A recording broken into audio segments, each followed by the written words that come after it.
వినడగండే తెలియదే మన్ను కాదు ఇది స్వర్ణమంటూ చూపాలంటే పండే పొలము చెబుతుందే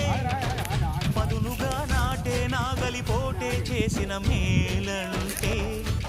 తనువంతా విరబూసే గాయాలే వరమాలై దరిచేరే ప్రియురాలే గెలుపంటే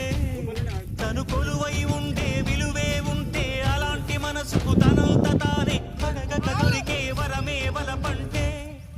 జన్మంతా నీ అడుగుల్లో అడుగులు కలిపే జత ఉంటే నడకల్లో తడబాటైన